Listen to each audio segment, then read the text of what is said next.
Master minds commerce చదవాలనుకునే 10th inter విద్యార్థుల తొలి ఎంపిక. నమస్తే, నేను Keshav. Welcome to Suman TV. Telugu రాష్ట్రాలని ఫోన్ ట్యాపింగ్ కేసు వణికిస్తోంది. ఒకరు కాదు, ఇద్దరు కాదు, వందలాదిగా అనుకున్నటువంటి నంబర్ ఇప్పుడు దాటి వేల సంఖ్యలో కనిపిస్తుంది. సినిమా నటులు, ప్రొడ్యూసర్లు, అలానే ఇండస్ట్రియలిస్టులు, రాజకీయ నాయకులు ఎవరు కూడా ట్యాపింగ్ విషయంలో అతీతులు కారు అనేటువంటి రీతిలో గత ప్రభుత్వం వ్యవహరించింది అనేది ప్రధానమైనటువంటి అభియోగం. ఈ కేసులో జరిగినటువంటి డెవలప్మెంట్స్ ఏంటి, ముఖ్యంగా సిబిఐకి ఈ కేసుని హ్యాండ్ ఓవర్ చేయాలని బీజేపీ నేతలు డిమాండ్ చేస్తున్నారు. స్థానికంగా ఏర్పాటు చేసినటువంటి సిట్ సమర్థంగా వ్యవహరిస్తుందా లేదా, ఈ అంశాలను విశ్లేషించేటువంటి ప్రయత్నం చేద్దాం. మనతో పాటు హైదరాబాద్ బీజేపీ నేత కిలార్ మనోహర్ గారు ఉన్నారు. మనోహర్ గారు నమస్తే. ఫోన్ ట్యాపింగ్ కేసు, అసలు ఈ కేసు గురించి వింటేనే చాలా ఆసక్తికరమైనటువంటి అంశాలు వస్తున్నాయి. 2 రోజుల నుంచి అయితే సోషల్ మీడియాలో విపరీతమైనటువంటి వైరల్స్, ముఖ్యంగా ఫిల్మ్ ఇండస్ట్రీకి సంబంధించి ఎవరెవరి మీద ఈ ట్యాపింగ్ ప్రభావం పడింది అనేది ఎక్కువ ఫోకస్ చేస్తున్నారు. అసలు ఏంటి ఈ కేసు డెవలప్మెంట్స్ పైన బీజేపీ స్టాండ్ ఏంటి, అవి మీ అభిప్రాయం ఏంటి? ఎప్పుడైనా భారతీయ జనతా పార్టీ వ్యక్తిగత స్వేచ్ఛకి ప్రాధాన్యత ఇస్తుంది, భారతీయతకి ప్రాధాన్యత ఇస్తుంది. ఈరోజు వస్తున్న న్యూస్ చూస్తుంటే ఒక వికృత క్రీడలాగానే ఉందన్నమాట. మీరు ఒక సినిమా ఇండస్ట్రీ కాదు, ఒక బిజినెస్ సర్కిల్లా కాదు, వారు ఎవరిని వదిలిపెట్టలా, పొలిటీషియన్స్ని, పక్క రాష్ట్రాలు ఎవరిని వదిలిపెట్టారు. దీనికి అసలు వాళ్ళు లిమిట్ దాటి వెళ్ళిపోయినారు. అసలు ఇది యాక్చువల్ ట్రాపింగ్ అన్నది కొంత మనం నక్సలిజాన్ని లేకపోతే యాంటీ టెర్రరిజాన్ని వీళ్ళ కోసం చేస్తాం. దాన్ని దాటి ఓన్లీ ఒక పొలిటికల్ క్రీడ. సపోజ్ మీరు మీ ఒక మీడియా సంస్థ అధినేత మనకు ఎదురు తిరుగుతున్నాడంటే అతని యొక్క రహస్యాలు ఏంటి, అతని ఫోన్ ట్రాప్ చేయటం, అతని గుప్పిట్లో పెట్టుకోవటం, అంటే ఇది ఒక జుగుస్పరం ఇక్కడ ప్రజాస్వామ్యానికి ఒక మచ్చ. దీన్ని అసలు క్షమించడానికి నేరం అనమాట. ఇంత దారుణంగా వ్యవస్థ ఏంటుందని ఎంత అంటే గత 10 సంవత్సరాల్లో భార్యాభర్తలు కూడా వాట్సాప్ కాల్తో మాట్లాడొచ్చే పరిస్థితి ఇచ్చారన్నమాట. అంత భయానకమైన పరిస్థితిని తీసుకొచ్చారు. ఇక పొలిటీషియన్స్ అయితే ఫోన్ ముట్టుకుంటే గడగడలాడిపోయారు.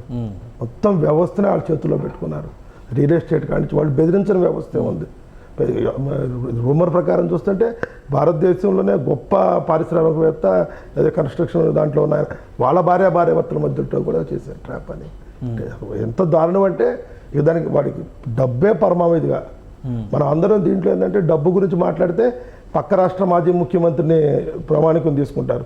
సూట్ కేస్ కంపెనీలని కానీ ఏదైనా లక్షల కోట్లని ఆయన మించి ఇక్కడ చేశారు మన నాయకుడు. ఈయన అలా ఈయన చెప్పాలంటే అక్కడ మనం హిట్లర్ని వాళ్ళని చెప్పాలేము. అంత స్థితిలో ఒక దోపిడీ వ్యవస్థను తయారు చేసుకున్నాడు. కానీ అంటే ఇవన్నీ ఒట్టి ఆరోపణలు మాత్రమే, ఎక్కడా కూడా అధికార పరిధిని దాటలేదు అని బీఆర్ఎస్ నాయకులు చెప్తున్నారు. ఇరికించేటువంటి కుట్ర, అసలు ఆధారాలు లేని కేసు అంటున్నారు. ఈ సిట్ ఇన్వెస్టిగేషన్ పైన మీ అభిప్రాయం ఏంటి? సిట్ అంటే ఎప్పుడైనా సరే సిట్ అయినా ఏదైనా సరే జ్యుడిషియల్ ఎంక్వైరీస్ ఏదైనా మనం హానర్ చేయాలి. కాదు ఇప్పుడు దేనికైనా ఉంటుంది చూడండి, మనం ఒక డాక్టర్ దగ్గరికి వెళ్తాం, ఆ డాక్టర్ తన స్పెషలైజేషన్ డాక్టర్ దగ్గరికి వెళ్తాం, సిట్టు ఓకే, కానీ దానికన్నా సిబిఐ ఇంకా తరువుగా ఉంటుంది. మేము చేసే డిమాండ్ ఏంటంటే సిబిఐకి ఇస్తే ఇంకా పారదర్శకంగా చేస్తాం, ఇంకా తొందరగా చేస్తాం. మీరు ఎంతో డిలే చేస్తున్నారు. మీ గవర్నమెంట్ వచ్చి ఆల్మోస్ట్ 1.5 years అయిపోతుంది, అయినా కూడా ఎక్కడ ఇస్తే అక్కడే ఉంది. ప్రభాకర్ రావు గారిని నరేంద్ర మోడీ గారు ఇన్వాల్వ్ అయితే కానీ అది రాలేకపోయింది. మీ రిక్వెస్ట్ మేము ఇమీడియట్లీ యాక్సెప్ట్ చేసాం. ఇది చాలా అతను చేసింది చాలా తప్పు. ఈ రోజు కూడా ఆయన ప్రత్యాత్త కనపడతలా, ఇంకా ఎదురుగా దేనికైనా ఎదురు మాట్లాడుతున్నారు. అది కరెక్ట్గా ఎక్కడోసారి రావాలి మార్పు.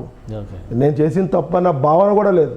ఒక సామాజిక వర్గాన్ని మొత్తాన్ని మెయింటైన్ చేసుకుని వాళ్ళతో ఈ యొక్క ఒక రాష్ట్ర ప్రభుత్వం తలుచుకుంటే ఇలా ట్యాపింగ్ చేయొచ్చా? ఇందులో కేంద్రం జోక్యం చేసుకోవడానికి కానీ ఇంత యథేచ్ఛగా జరుగుతుంది. గతంలో కూడా, ఎందుకంటే షర్మిల గారు ఒక స్టేట్మెంట్ ఇచ్చారు, నేను తెలంగాణలో పార్టీ పెట్టినప్పుడు నన్ను తొక్కడానికి ఈ ట్యాపింగ్ వ్యవహారాన్ని ఉపయోగించారు. అప్పుడు కూడా కంప్లైంట్ ఇచ్చారు, డీజీపీకి కూడా కంప్లైంట్ ఇచ్చారు, నా ఫోన్లు ట్యాప్ చేస్తున్నారని. అప్పుడు యాక్షన్ తీసుకోలేదు, సెంట్రల్ అథారిటీస్ ఏవి రెస్పాండ్ కాలేదు. ఇప్పుడు అంతా జరిగిపోయిన తర్వాత తప్పు జరిగింది అని చెప్పని అందరూ మళ్ళీ చేతులు కాలేక ఆకులు పట్టుకున్నట్టుగా నడుస్తుంది. అంటే ఒక రాష్ట్ర ప్రభుత్వం తలుచుకుంటే అన్ని రకాల అధికారాలను ఉపయోగించి ఎవరిని లెక్క చేయకుండా ఎవరి సమాచారాన్ని అయినా కానీ ఈ ఫోన్ ట్యాపింగ్ ద్వారా కానీ ఇతర మార్గాల్లో కానీ సేకరించవచ్చా? దీనికి ఇది లేదా? నో డౌట్ అండి. పోలీస్ వ్యవస్థను పొలిటికల్ వ్యవస్థ రెండు కొమ్మక్కైతే ఉంది. ఇది ఒక ఆర్గనైజ్డ్ క్రైమ్. ఇది ఓకే, దీనికి కేటీఆర్ లీడ్ చేశారు. ఈ ఆర్గనైజ్డ్ క్రైమ్కి లీడ్ చేసిందే కేటీఆర్ గారు, వాళ్ళ సామాజిక వర్గం. వీళ్ళంతా ఏకమయ్యి ఒక అరాచక శక్తిగా తయారన్నమాట. వీళ్ళు ఎక్కడి దాకా వెళ్ళారు? వీళ్ళకి ఇంత ధన మదం ఉంది కాబట్టి, ఈ మదం ఉండబట్టే టీఆర్ఎస్ బీఆర్ఎస్ అయింది, భారతీయ రాష్ట్ర సమితి అయింది. ఏంటంటే మేమేమైనా చేయగలం, ఈ భారతదేశంలో ఏమైనా చేయగలం అన్న దానికి వెళ్ళారన్నమాట. జనబలం లేదు, ఓన్లీ ఈ విధంగా అన్నమాట వాళ్ళకి. ఓకే, సో యాక్షన్ ఏముండొచ్చు ఇప్పుడు ఈ కేసులో ఈరోజు ఆల్రెడీ కన్ఫ్రంటేషన్ పెడుతున్నారు. గతంలో చెప్పినటువంటి అప్రూవర్గా మారినటువంటి సాక్షులు ఇప్పుడు ప్రభాకర్ రావు గారిని అందరిని ఒక దగ్గర కూర్చోబెట్టి ఇన్వెస్టిగేషన్ జరుగుతుంది అంటున్నారు. ఇవన్నీ రుజువు అయితే ఇప్పుడు ప్రణీత్ రావు గారు ఆల్మోస్ట్ పాజిటివ్ అయ్యారు. ఎవరైనా సరే ఎందుకంటే మీకు ఇవాళ టెక్నాలజీ డెవలప్ అయింది. మన వాళ్ళు స్కాట్లాండ్ పోలీసులు కానీ ఎక్కువైపోయారు. ఇన్వెస్టిగేషన్ పెట్టడానికి ఇలా ఫోన్లు ఇచ్చి మొత్తం తీస్తారు. డేటా అంతేనా ఒక ఇన్ఫ్రంట్ వాళ్ళ ముందు పెట్టినా వాళ్ళు కంపల్సరీ అనేది ఒప్పుకోవాలి. ప్రభాకర్ రావు గారు ఒప్పుకోవాలి, కేటీ రామారావు గారు ఒప్పుకోవాల్సింది. ఇదిగో నువ్వు చేసిన తప్పు, ఇది చేసావు అని చెప్పి. అసలు దీంట్లో కానీ ప్రూవ్ అయితే అసలు దేశద్రోహం కింద టీఆర్ఎస్ పార్టీని రద్దు చేయాలండి. ఓకే, అంటే ఇటువంటి ఇంకొక ప్రజాస్వామ్యానికి మచ్చ ఇది. భారతదేశ ప్రజాస్వామ్య వ్యవస్థకే మచ్చ. వ్యక్తిగత స్వేచ్ఛ మన ఫండమెంటల్ రైట్. దానికే గోప్యం చేయకుండా దానికి చేశారు కాబట్టి కానీ రాజకీయ నాయకుల దాకా ఇన్వెస్టిగేషన్ వెళ్ళే అవకాశం ఉందా? అధికారులే బలిపశువులు 100%. ఇప్పుడు కమాండ్ అనేది ఎవరు ఇస్తారు? ఫైనల్గా మినిస్టర్ పవర్ ఉన్నాళ్ళే ఇస్తారు. దీంట్లో అందరూ తెలిసిన ఓపెన్ సీక్రెట్ నేమ్ కేటీఆర్ గారు, అందరూ తెలుసా నేమ్ ఓపెన్ సీక్రెట్.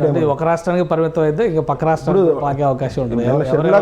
నిన్న షర్మిలా గారు చెప్పారు కదా, రక్త సంబంధం ముందు దేవుడి సంబంధం తక్కువైపోయిందని. కేటీఆర్ గారును జగన్ని మనం వేరే చూడకల రెండు ఒకటే తాను ముక్కలై రెండు. ఓకే, ఈయన ఎక్కడ దోస్తున్నాడు అక్కడ దోసుకున్నాడు. తెలిసిన విషయం ఎవరికైనా. కానీ ఒకటంటే ప్రజల్లో కూడా ఎక్కువ ఒక అభిప్రాయం ఏంటంటే కాళేశ్వరం ఎంక్వైరీ చెప్తున్నారు, ఈ ఫోన్ ట్యాపింగ్ కేసు చెప్తున్నారు, రకరకాల కేసులు తీసుకొస్తున్నారు. కానీ ఒకదానికి కూడా సరైన ఆధారం లేకుండా ఇన్వెస్టిగేషన్స్ చేస్తున్నారు. ఇవన్నీ కూడా రాజకీయ బెదిరింపుల కోసం కాంగ్రెస్ ప్రభుత్వం చేస్తున్నటువంటి వ్యూహం ఇదని బీఆర్ఎస్ ఆల్రెడీ సోషల్ మీడియా అంతా అదే నడుస్తుంది క్యాంపెయిన్. మీకు మనం బీఆర్ఎస్ యొక్క చరిత్ర చూసుకుంటే ఏ ఎలక్షన్ చూసినా బై ఎలక్షన్ చూసినా మునుగోడు మేము ఆల్మోస్ట్ గెలిచిపోయాం. ఎందుకు లాస్ట్ ఓడిపోయాం? ఒక్క రోజులో తిప్పేశారు వాళ్ళు. ఎట్లా మొత్తం ఫోన్ ట్యాపింగ్ వల్ల జరిగినాయి అంటారు. ఇవన్నీ ఒక్క ఫోన్ ట్యాపింగ్ కాదండి, అసలు ఈ వ్యవస్థనే వాళ్ళు అక్కడ మునుగోడులో పెట్టుకున్నారు. ఇక్కడ మీకు ఇక్కడ కాకుండా హైదరాబాద్ నుంచి ఆ ఏరియా తోటల్లో పెట్టుకుని అక్కడే చేశారు ఇదంతా. అసలు ఒక వ్యవస్థను వాడుకోవటంలో కేటీఆర్ గారు మించిన వాళ్ళు లేరు. టెక్నాలజీ వాడటంలో దేనికి ఆర్గనైజ్డ్ క్రైమ్కి, స్టేట్ డెవలప్మెంట్కి కాదు, డెఫినెట్గా దానికి చాలా గొప్ప తార్కాణం అనమాట. ఎన్ని ఎవరు ఎక్కడున్నారు, ఏ పార్టీ వాళ్ళు ఎక్కడున్నారు, ఈటల రాజేంద్ర గారు ఎక్కడున్నారు, అంటే బీజేపీ బండి సంజయ్ గారు ఎక్కడున్నారు, వాళ్ళ దగ్గరికి ఏం జరుగుతుంది. ఎంత ఎలక్షన్ అంటే ఓపెన్ సీక్రెట్ అంతా జరిగింది. దాన్ని ఎట్లా కట్బంధం చేయాలంటే మొత్తం కట్బంధం చేసేసి ఎలక్షన్ గెలుస్తారన్నమాట. ఏ విషయమైనా సరే మన ఎక్కడ ఏది జరగాలన్నా మీకు ప్రతి ఒక్క పార్టీలో ఎమ్మెల్యేని ట్రాప్ చేయటమైనా లేకపోతే కింద స్థాయి నాయకులు ట్రాప్ చేయటమైనా అంతా ఇది అనమాట. ఒక బ్లాక్మెయిల్ రాజకీయాలు. మీకు ఎందుకో టీఆర్ఎస్ పార్టీ ఈ ఇన్వెస్టిగేషన్లో కేంద్రం జోక్యం చేసుకునే అవకాశాలు ఉన్నాయా లేదా స్టేట్ గవర్నమెంటే ముగించేటువంటి ఛాన్సెస్ ఉంటాయి? అంటే మీకు వీళ్ళు ఎన్ని మాట్లాడినా కేంద్ర ప్రభుత్వం రాష్ట్ర ప్రభుత్వాన్ని గౌరవిస్తుంది.